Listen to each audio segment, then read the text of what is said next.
Uma Nkosi besingathola ithuba lokubhala indaba ngawe besiyawipha isihloko esithi uthembekile.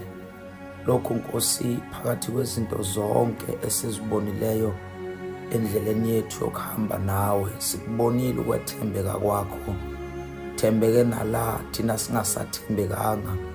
uNkulunkulu wethu ongcwele, sesikonile, sesikuhlubukile, salithela ngehlazo igama lakho, kodwa wahlala uNkulunkulu othembekile. Awuzange wasishiya uNkulunkulu wethu nasekoneni kwethu, awuzange wasishiya noma abantu sebesishiyile.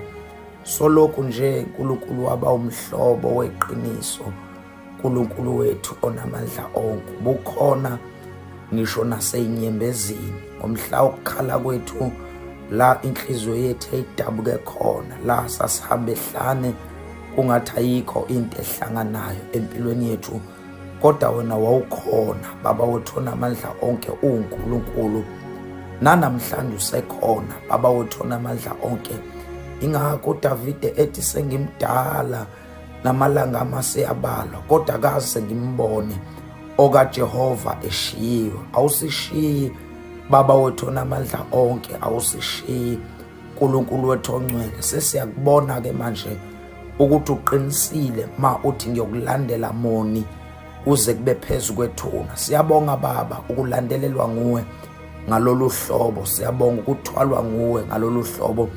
Inhliziyo yethu iziyamangala ukuthi kanti uyini umuntu okuba umthande kangaka. Baba wethu onamandla onke, usithanda noma singakukhonzi kahle, usithanda noma sikona mihla namalanga, kodwa uthando lwakho linjengomthombo ongashiyo ogobhoza imini nobusuku. Siyayibongela Baba wethu onamandla onke, umthandazo wethu uthi qhubeka simakade, qhubeka uNkulunkulu wasezulwini usithwale njalo. Baba wethu onamandla onke, usilwela izimpi ezinkulu, usinqobele. Wena othezwini lakho akukho nasikhali esenzelwe thina esiyophumelela. Wathi ulimo oluvukelayo uyokulwahlulela. Baba wethu onamandla onke, uNkulunkulu ophendula izitha zethu nezimpi zethu, azenze ukuthi zibe ngezakho. The Baba sothula thina, wathi wena